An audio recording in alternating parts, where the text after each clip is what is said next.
Si Brad Pidot, still single at available na nangangarap pa rin. Nangangarap pa rin tayo. Kahit na mag 60 anyos na lang, okay na sa akin yan. Nangangarap. 60? Kahit sa akin yan. Grabe ang pangarap mo. Yun yung pangarap ko kasi Sobrang taas ng pangarap mo, Brad. Huwag mo naman masyadong taasan, Brad. mga pangarap tayo. So, yan po mga tol, mga magandang araw po sa inyong lahat. Magandang umaga. Anumang oras sa inyo, mapanood nyo itong video. Shout out po sa inyong lahat yan mga tol, sa mga sumusuporta po sa aming Team Pogi. At sana po mga tol, pagpalain po kayo ng Panginoon na sana po nasa mabuting kalagayan kayo palagi. At dito po kami ngayon sa loob ng bahay ni Kuya Buds mga tol. Nag-update po kami sa mga nagganap dito o anong nangyayari. At yun po mga tol na pagdesisyonan po namin ni Kuya Buds sa pag-usap namin kanina na pupunta muna kami kay Lolo Ambo bago po kami pupunta sa pagbalik po pakyat sa bundok. Dahil gusto po nila Kuya Buds at Brad Remart na magpasalamat po sa mga success po na nangyari po sa aming pagbaba sa bundok.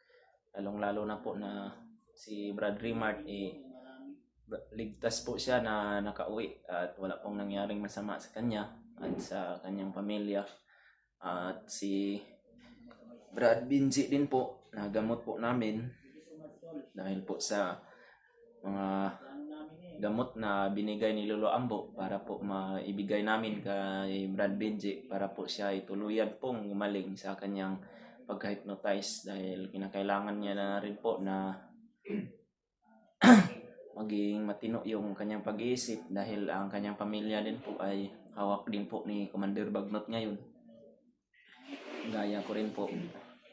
At si Brad EG din po, yun din po yung mga naging success natin na naibalik natin po siya sa dating anyo niya na gumaling na po siya sa kanyang pag-iisip dahil hypnotize din po si Brad EG. At sa kasalukuyan po ngayon mga tol, wala po si Brad EG dito. Nandun po sa boarding house siguro niya dahil mayroon pa po siyang inaasikaso siguro. Baka mamaya po babalik siya dito.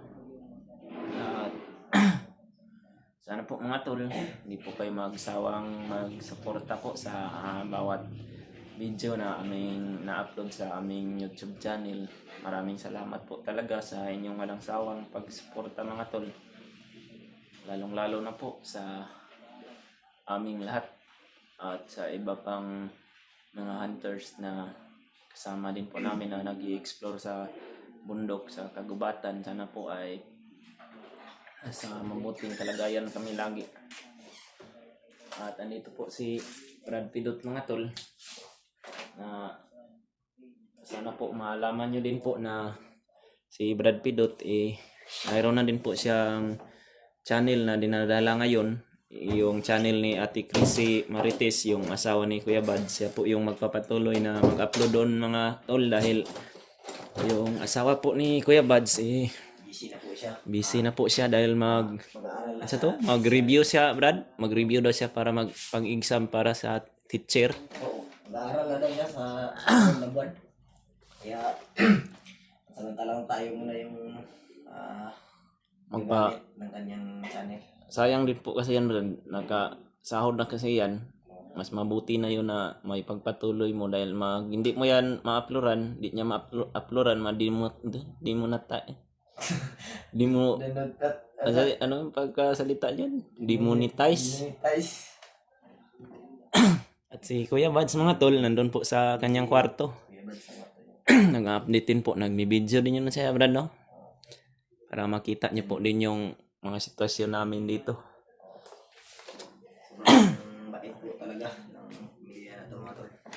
At walang nag-aakala na Baka- ganito pala kabait yung naghanap po kayo kay Brad Remart mga tol. Di po nakasama si Brad Remart dito dahil dumiritso po siya sa katiwala bahay niya. dahil nag-aabang din po sa kanya yung kanyang pamilya at anak. Salamat Kaya tayo. dumiritso na po si Walang asawa din ang Brad Rimart mga tol. Tulungan niyo po. Ako po. At sabi ni Kuya Buds kanina mga tol, Tayo. lalo na rin po. pupunta daw po tayo mamaya Brad kay doon nila Alpa. Di ko pa yung kilala Brad ba? Kasamahan din daw nila yun. Nakita ko na yan pero kaisa lang. Si Dadal pa. Punta daw tayo doon para dahil babalik daw yun sa mag-explore sa bundok Brad. Sama din daw sa atin. Maganda yan. Maganda yan at marami na tayong bubuksan. Ang sabi ni Kuya Buds, Madaliman mga tol. okay, mas okay daw yun dahil sanay na din yun daw si Alpha sa pakikipaglaban dahil matagal na daw silang nagsama ni Kuya Buds at marami na din silang mga mission na nagawa. Nakikita ko rin naman yung video niya. No? Pinapakita ni Brad sa akin kasi pinapakita niya sa akin yung mga kasamahan niya dati. Ano ba? Pero may mga iba na hindi ko nakilala kasi sa sobrang layo na siguro dito. O ano na siguro nila. Marami daw silang mga kasama nun Brad na yung iba nga naghinto na sa pag-video.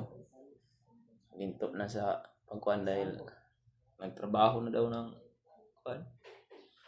Yung mga nag-mining nag-uhukay ng ginto Mahirap sa na bundok. trabaho rin yan, Brad.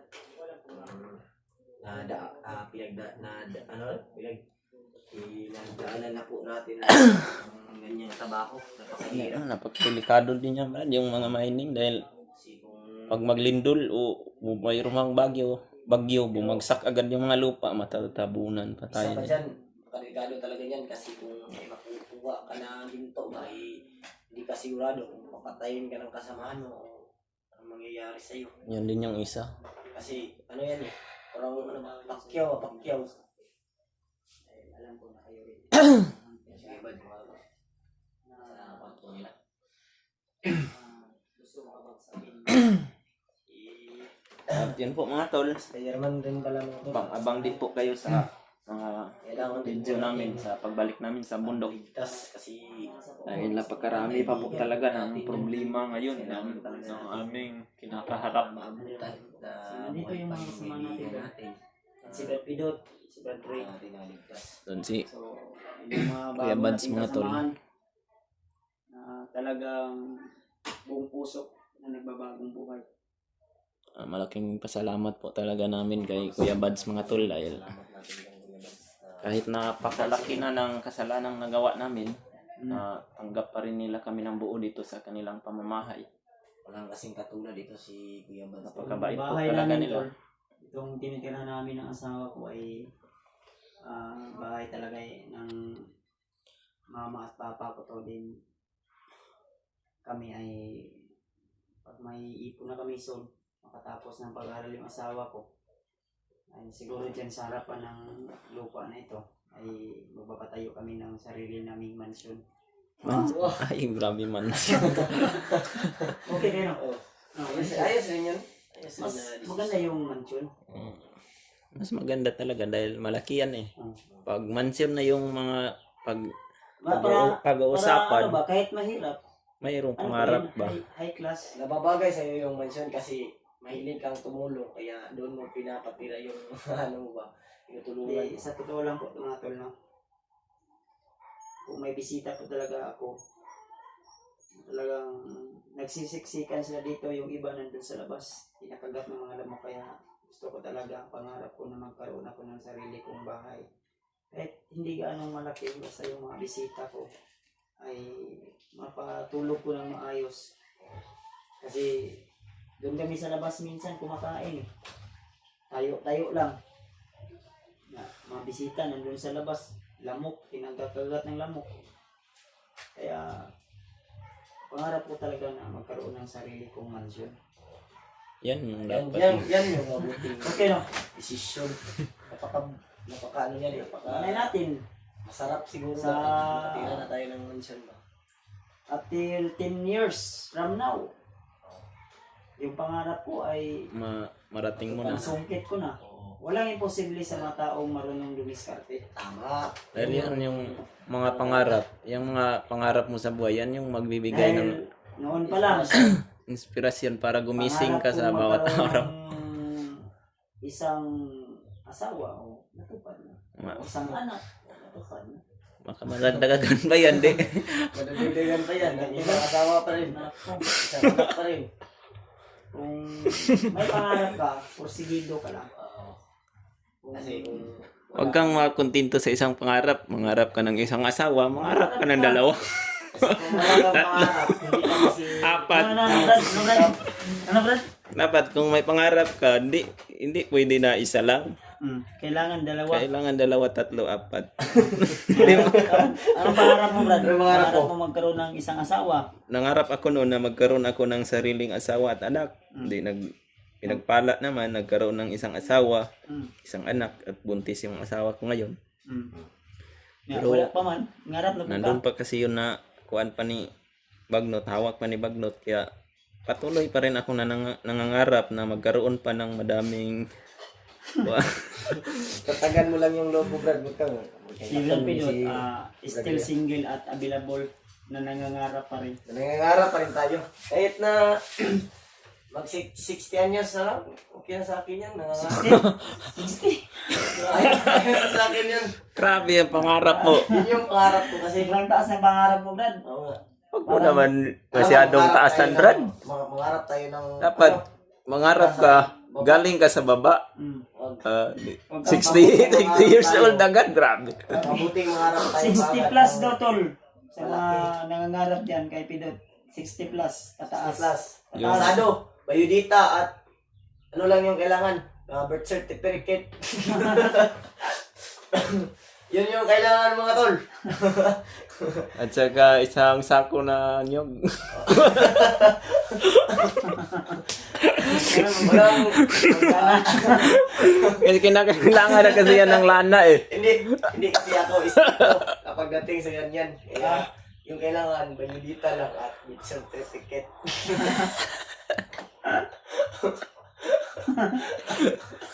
Sabi, Sado na sa akin. ang kailangan? Birth certificate. Birth certificate. Yun yung kailangan mga tol. At bayudita. Pasado na sa akin yan. Sobrang taas ng Basta pangarap ni Brad 60 Pilot years mga old tol. lang.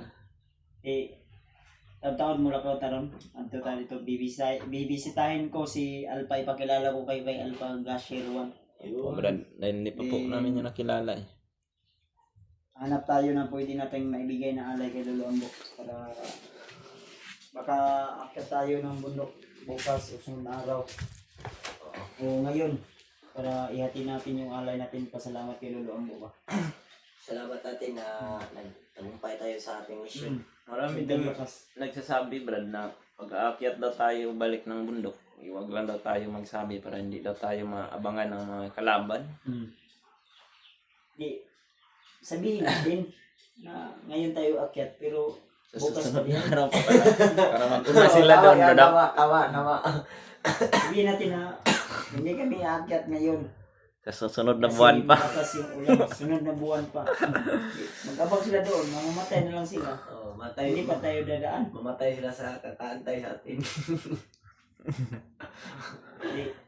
Ang kuha na ni kay si Brad Pidot mag-peace reveal naman yun daw ni si Brad Pidot. Maraming nag-aabang, Brad. Hmm? Maraming nag-aabang kay Brad Kaya Pilot. ito si Brad Pidot mag-peace reveal. Ano sa may gusto ni mo, Brad? Live o kanang video ra? Mas maganda kung video lang tayo. Live ninyo? Live, Brad. Mas mabuti yung live kasi Pwede rin. O kalawakan yung magano? yung live. Oo, sige. Pag- Yun na lang. Pag tumingin sila sa live ni Kuya Buds, makakita din sila sa mukha mo. Pag hindi sila Yun titingin, yung sa iyo. Abangan nyo tol, magla-live kami. Siguro kung hindi ngayon, bukas o At- susunod na araw. ngayon, bukas, at At magpakailanman. magpakailanman. Kanta mo. Yan yan. Yung sa Jimmy. Basta tol, Sobrang saya talaga namin mga tol dahil yun lang po talaga yung pangarap namin, maging masaya lahat. Marami mga problema sa buhay. Hindi lang kami, hindi lang ako, Hindi po. kundi At lahat tayo. Hindi naman po masama maging masaya minsan. Mm. Kahit napakalaki Ang ng masama, mga problema. Yung Yun. yun na yun. Wag mo na Masama ito. yung- Wag mo na ito patuloy, Brad. Ay, hindi na ako magpapatuloy. Baka ano pa yung mabitawan kong salita ba? Oo nga. Baka maka-backfire pa sa iba. Baka masasaktan na naman yung mga taong naiinggit. Kung dapat kung naiinggit sila sa atin, dapat tulungan na lang natin sila. O Imbis na tulungan magtulungan natin. Tulungan Dapat tayo. magtulungan tayo eh. Oo nga. Iba yung ginagawa nila eh. Ang gusto nila eh bumagsak tayo. Hindi tayo babagsak kung nandyan yung mga supporter na laging sumusuporta sa atin. Sa atin. Shoutout sa inyo lahat mga tol. Salamat talaga kami sa Hindi inyo. na lang ako mag-voice out ngayon ng shoutout sa ano para ano na lang. Hindi unfair ba? Susunod na lang siguro. Shout out. Hindi lang tayo muna na mag-shoutout ngayon. Dahil kung mag-shoutout tayo ngayon, sino yung shoutout natin ngayon? Si Brad Pidot, shout out sa'yo Brad Pidot. Shout out kay Shoutout sa lahat ng mga hunter. Puntahan po natin. Tol, shoutout sa lahat ng mga hunter. Ingat po kayo lagi kung saan natin ngayon. Pag-pray namin po kayo. Kahit kami ay hindi nyo na isali sa inyong panalangin. At Lagi least, po Joke lang tol. Pag-pray namin po mga tol. kayo. Isasali po namin kayo. Kayo dyan sa bundok. walang Ligtas po kayo dyan. walang Kung masamang ano man nangyari. yung mga Kanila ba? kaganapan dyan sa bundok ngayon. Habang kami dito ay nagpapahinga. Nagpapakasaya. Okay kayo? Masaya tayo kasi minsan lang Masaya tayo. Minsan lang tayo Kahit nasa bundok na tayo, nagiging masaya tayo doon. Kahit nasa critical yung buhay natin. Dito pa Kasi kaya sa shoutout nga pala Patag. kay Ate Yun Bella yung Galang, magandang kay ano, Tita Brad, Hilma, yung kay magandang Tita samahan. Lucy, kay Tita Victoria, kay Ate Che. Shoutout kay Ate Che para Europe. Shout out din kay Ate Rosalia Milicio Catod. Oo. Maraming salamat, Salamat po lagi sa iyo, sa Ross. Rosalia. lagi mong Comment sa akin, yo. panonood. Comment ba? Ayun tulo si Brad Pidotol. Siya po yung magdadala ng channel ng asawa ko. Opo. And pag may ipon-ipon na siya, pwede na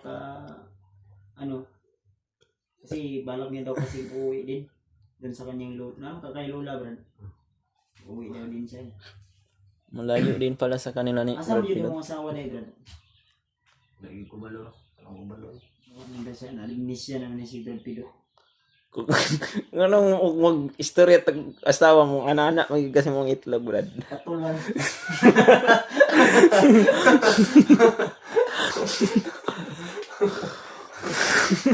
Wala ni. Katulan na Brad. Nagkat na siguro. Naghanap siya ng 60 years old eh, kasi Hindi mo ano ba? baka mamaining nyo yung Kaibigan mo. Ha? Hindi mo na si ng kwan ba ng hindi pa sila nagkita. Ay, nagkita na kayo yun, Brad ba? sinang Ay, yung yung minilya natin. Sobra naman katanda yun. Parang sa pinta naman yun. 61 ba yun? Sige sa to ng Nang Sarina. oh, Si hindi na yun. May bahay ka na. Pero May kapag anak ka nagpasa pa. siya sa akin ng Mayroon din yung kaprahan. certificate, okay na sa akin yun. mayroon ka ng inay, mayroon ka ng asawa. May anak ka pa. Ano Brad? Babalikan natin yun? Brad, Wag na. wala na.